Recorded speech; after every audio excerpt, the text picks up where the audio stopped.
All right, my Earth Science Minions, video 6. We're on page 12 right now. We're going to get into actual climate and what's going on with the sun, man. So insolation and seasons. It says, ready? So the sun generally rises in the east and sets in the west. So you're definitely only reading east and west. And it's always good to know which way north, south, east, and west are. Sun will help us definitely do that. And check it, there is a simulator. It's kind of neat, right? So here's the sun, and here's you. Here's north, south, east, and west. And check it. This is what's going to happen with the sun. Watch.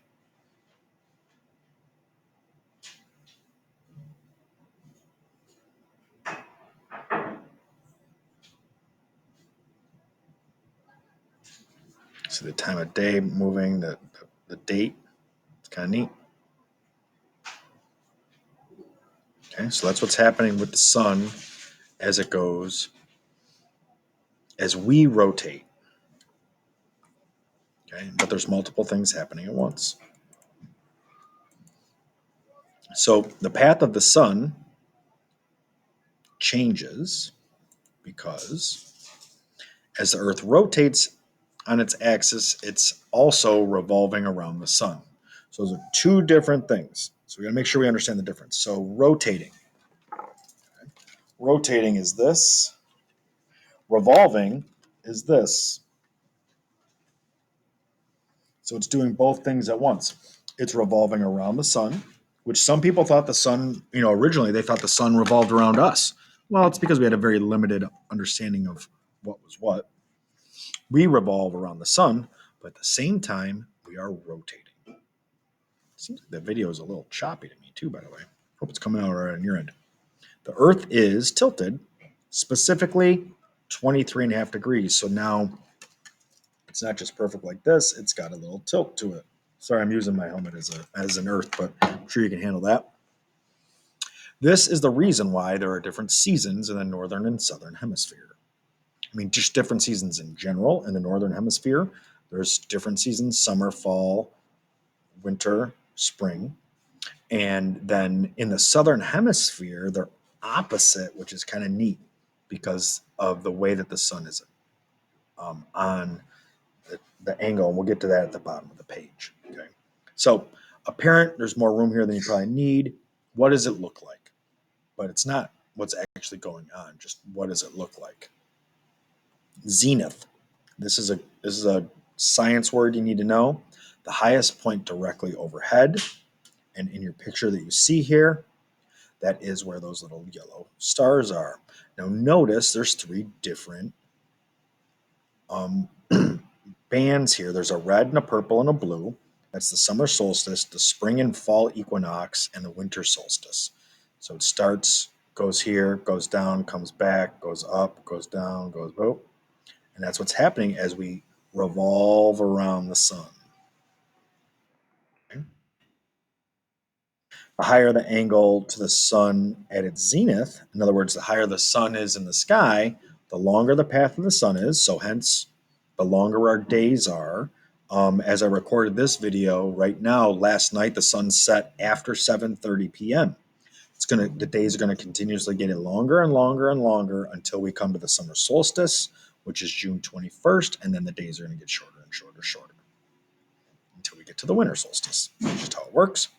There's a higher rate of insolation, which we learned about last video, which means warmer temperatures. So at the summer solstice, it should be the hottest. We have the longest amount of daylight and a more direct sun hitting us, okay, as far as the angle goes. All right, so there's 3 pictures on the bottom. This one's the far left. This is when the sun is pointing directly at the Earth. This is at the equinoxes, the vernal and autumnal. So autumn equinox and spring equinox.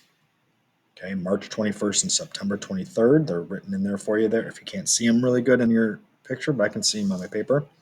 So this is the most direct insolation on the equator itself. Okay. 12 hours of daylight and 12 hours of darkness.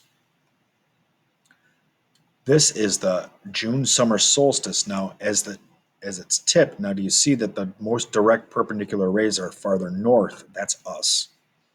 So now we're getting more direct sunlight there. This is the summer solstice for the northern hemisphere. Most direct insolation on the Tropic of Cancer, which is 23.5 degrees north. Notice we just had that um, number come up with how far the Earth tilted 23.5 degrees. Now there's approximately 16 hours of daylight and 18 hours of darkness in specifically the northern hemisphere.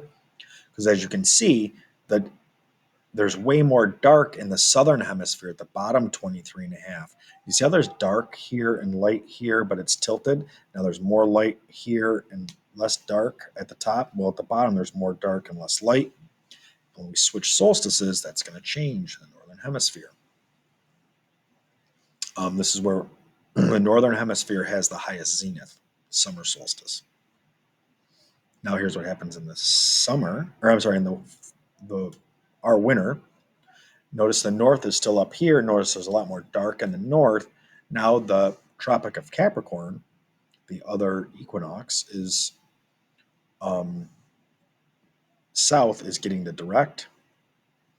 In the northern hemisphere, we have about 8 hours of daylight now. We have less daylight than we have darkness.